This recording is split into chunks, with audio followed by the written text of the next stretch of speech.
Clausen. Jeg elsker Beauty Mask derhjemme. Jeg bruger det personligt en gang om ugen. Jeg bruger det så meget omkring, du ved, med alderen, så begynder huden omkring knæene at blive lidt slap. Og for cellulitis, sådan en hjemmebehandling, du selv kan gøre. Jeg synes, det er rigtig lækkert. Man skal lige vente sig til at bruge den. Jeg bruger også dermarollers i ansigtet, så det her det er bare en kropsmåde at gøre det på. Den er noget større end den, du får til ansigtet. Den til ansigtet er bare en lille rulle. Den her det er en mouse, den ligner bare en mus.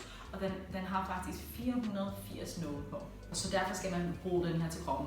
Og nålene er lidt længere. De går lidt dybere end den i ansigtet. Det er ret vigtigt, at når man bruger det her i kroppen, man skal huske, at man skal lave mange huller og ikke dybe huller, så man må ikke presse på huden. Ren tør hud efter bad, synes jeg er en rigtig god idé. Jeg gør det en gang om ugen, og jeg gør det, mens jeg ser tv.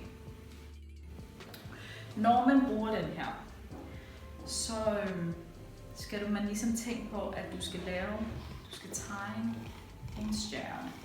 Så man kører 5 gange frem og tilbage vandret, 5 gange frem og tilbage uden at presse. Det føles fint, helt let. Og 5 gange frem og tilbage vandret. Hud på lår er faktisk noget tyndere end den vi har på halsen og rundt om øjnene. Så man skal faktisk være ret forsigtig i kroppen.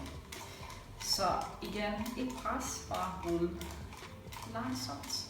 5 gange frem og tilbage. Så tegner vi stjerne, ikke? Så det er 5 gange frem og tilbage til den ene side.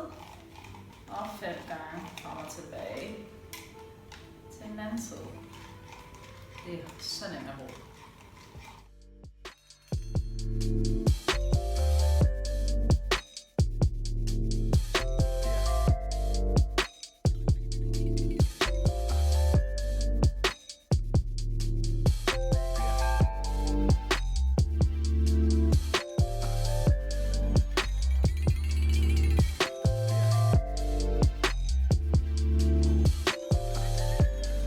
Så er jeg færdig med at rulle den ene side.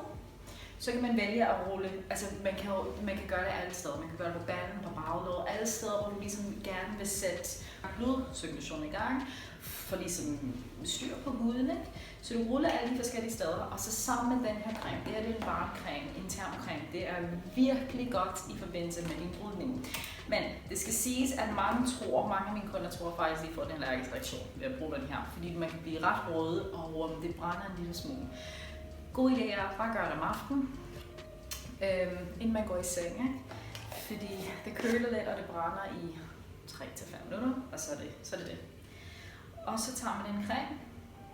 Man skal ikke bruge ret meget, og man skal huske at vaske hænder efter. Og så masserer man bare den her godt ind alle de steder, hvor man har rullet, ikke? Og så bliver man dejlig rød, og man kan godt mærke, at man er i gang. Men som sagt, det hjælper, og det hjælper virkelig på at få opstrammet de knæ, som man desværre får nogle gange med alderen, ikke?